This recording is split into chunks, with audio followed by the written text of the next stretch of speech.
आदाब दोस्तों। भारत के अनोखे कारोबार यानी ट्रेड। सदर अमेरिका ने अपनी एक गुफ्तगू में कहा था कि भारत में 7 जमा पूंजी लोग यानी बड़े सरमाएदार रहते हैं और वो वहाँ मुआशी पॉलिसियाँ अपनी मर्ज़ी की बनवाते हैं, यानी जिस तरह वो चाहते हैं उसी तरह की पॉलिसियाँ वहाँ पे बन जाती हैं। ये हमने वैसे छोटे ममालिक के बारे में सुना था। छोटे ममालिक जहाँ पे उन हुकूमतों की मईशतें कमज़ोर होती हैं और वहाँ पे जो मल्टीनेशनल कंपनियाँ हैं उनकी मईशतें उन हुकूमतों की मईशतों से बड़ी होती हैं, तो वो मल्टीनेशनल कंपनियाँ अपनी मर्ज़ी से उन हुकूमतों से, छोटी हुकूमतों से अपनी मर्ज़ी की पॉलिसियाँ बनवाती रहती हैं। लेकिन भारत के बारे में ये हमने सुना है और ये जो है सदर अमेरिका की तरफ से, तो भारत तो बड़ी मईशत है लेकिन शायद ये भी इन 7 लोगों के सामने मजबूर है या बेबस है। इसलिए ये जो 7 लोग हैं अपनी उंगलियों पे भारत सरकार को आगे पीछे दाएं बाएं और ऊपर नीचे घुमाते रहते हैं। इनमें एक तो अशोक अडानी है। आपको मालूम होगा अशोक अडानी ये रशिया से सस्ते दामों क्रूड ऑयल इंपोर्ट करके यानी दरामद करके अपनी Reliance and Nayara oil refinery factory में इसको रिफ़ाइन करके यूरोपीय यूनियन ममालिक को एक्सपोर्ट करते रहे हैं, यानी बरामद करते रहे हैं। और ये सिलसिला काफ़ी अर्से तक चलता रहा। बाद में यूरोपीय यूनियन के ममालिक ने इस तेल की दरामद पर मुकम्मल पाबंदी लगा दी और जो आज भी बरकरार है। दूसरे साहब हैं गौतम अडानी। गौतम अडानी चाइना से सोलर पैनल्स सस्ते दामों खरीद करके इंपोर्ट करते रहे हैं, यानी दरामद करते रहे हैं और उनकी पैकिंग उतार कर चाइना वाली नई पैकिंग में डालकर मेड इन इंडिया की मोहर लगा के पैकिंग पे यूएसए यानी अमेरिका को एक्सपोर्ट करते रहे हैं।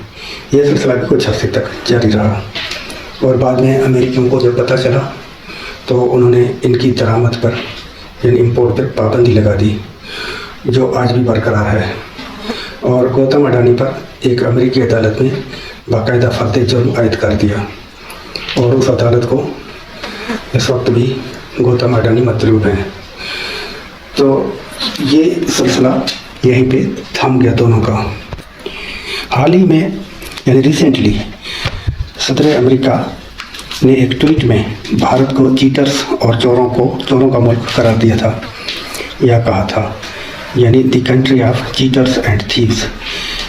इससे पहले भारतीय मईशत को सदर अमेरिका ने एक डेड इकोनॉमी यानी मरी हुई मुर्दा मईशत करार दिया था। तो ये सब इन भारतीयों की जो कार्रवाइयाँ हैं, ये जो करतूत हैं, एमाल हैं, इनकी वजह से हो रहा है।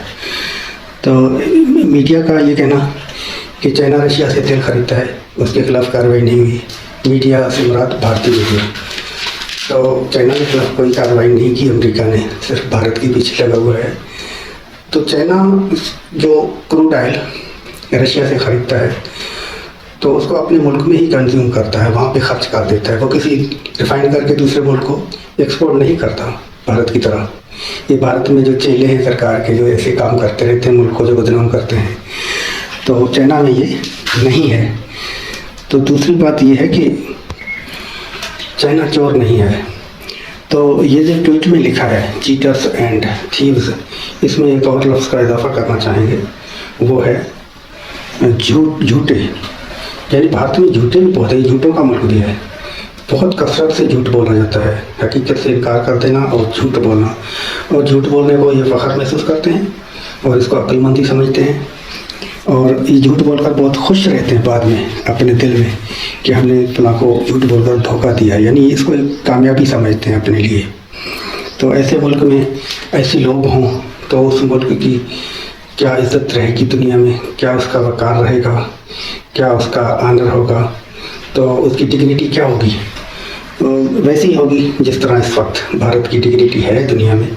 आपको पता है कि इसराइल के अलावा तो कोई भी उसके साथ नहीं है। इसराइल पता नहीं एक मुल्क है या क्या है, ये भी कुछ कहा नहीं जा सकता कि ये क्या चीज़ है। कुछ मुल्कों ने इसको मुल्क तस्लीम किया हुआ, कुछ ने नहीं किया हुआ। ये क्या है?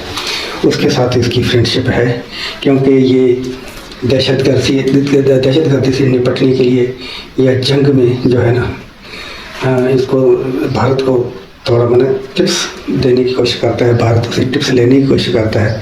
भारत ये समझता है कि इसराइली टिप्स जो है बहुत काम के हैं, तो इसके साथ फ्रेंडशिप ज़रूरी है, क्योंकि ये अकल की बातें नहीं बताएगा। इसी लालच में जो है ना, ये इसराइल के पीछे लगे हुए हैं और अपने मुल्क को बर्बाद कर दिया है, वकार इस मुल्क का। दोस्तों, अल्लाह हाफ़िज़।